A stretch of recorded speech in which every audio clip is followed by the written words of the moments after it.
Hello, brothers and sisters. This is my testimony.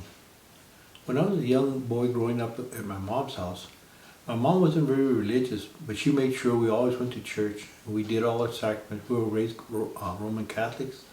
But I had an aunt that was very, very religious, and she made sure we went to all the things that we needed to go to.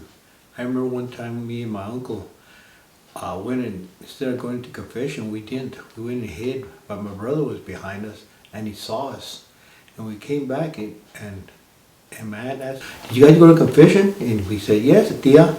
And they said, "Mentirosos." She started hitting us. That was my beginning of my religious upbringing.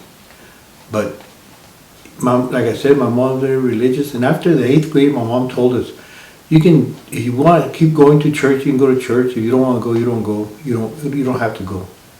So being a young man, a young boy, I said, "I'm not going anymore." And I didn't go. About this time, I went to the service. I didn't go to church even then. But I remember one time I was in AIT training. There's this young man that preached Jesus to me. And I heard and I listened to him. It was like a new thing to me. But I didn't pay a lot of mind.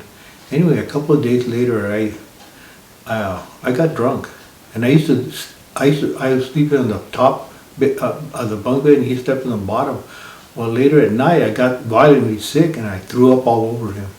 And instead of being angry, he came, took me to the showers to shower. He changed all the linen and everything, and never said anything about it. And I said to myself, "This is a real Christian." But it didn't change my life still.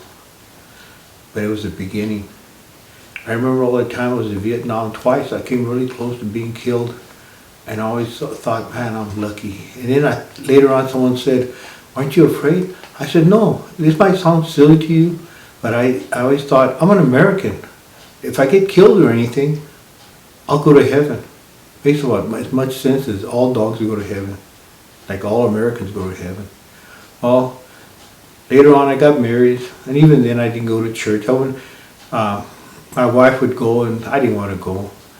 And one day some people came knocking on my door, and I let them in. They were Jehovah's Witnesses. So I started studying with them. And we went through all the books. They have a bunch of books you go through. At the end of the last book, his name was David.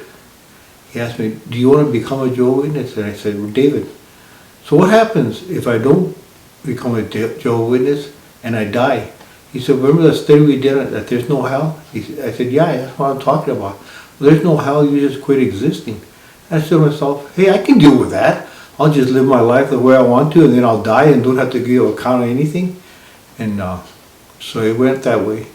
But deep inside I knew there was something else. There was a heaven, there was a hell. Anyway, about that time, believe it or not, revival came to Clifton. Churches started opening up, and one of the first ones to open up was a church called The Door. And I started going there. I remember I took my sister Lisa, she was a little girl at that time with me. And I listened to it, and I liked what they said. The only thing I didn't like was, you never were quite good enough. Every time I went, they wanted to take me up to the altar, up to the altar, up to the altar. There was no assurance of anything there. So I got tired of them too, and I said, forget this. About this time, I was driving a haul truck for at that time it was Phelps Dodge. And one time I got in my truck, and I was thinking, and I found a little booklet. I remember the little booklet was called Holy Joe. I read it, I reread it. I don't know how many times I read it, but it touched my heart. And I thought about it all that night, and next day I went back to work that next night, and there was another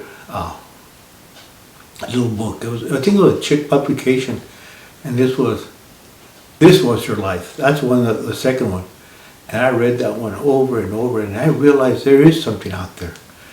Like I said, at this time, there was another church that was opening up, and it was a house church, and there was a guy named Oscar Trujillo, who witnessed to me, and I said, "Yeah, Oscar, I'll go," and I did go, and that's the first time when I accepted Christ.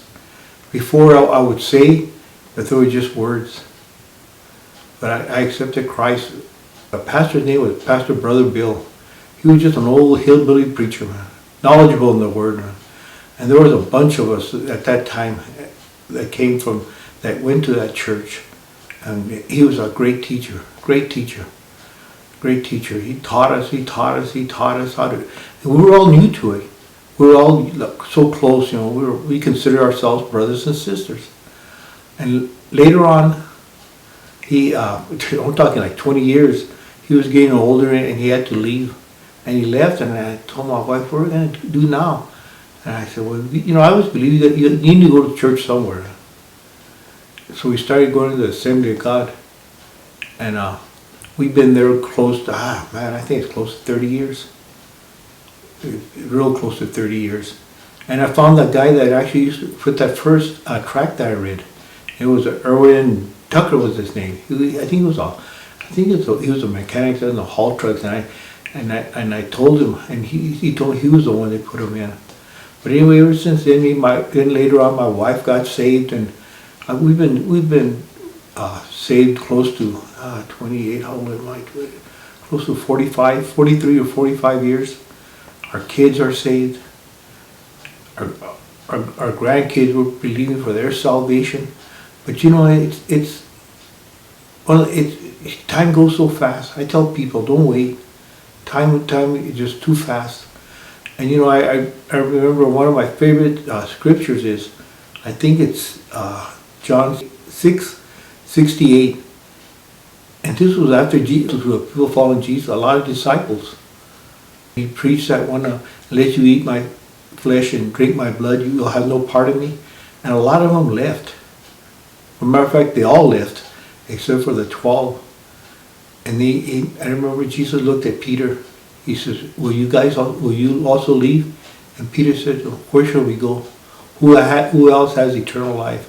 And that's what we ought to look at. A lot of people, they get discouraged and everything, but where else are you going to go?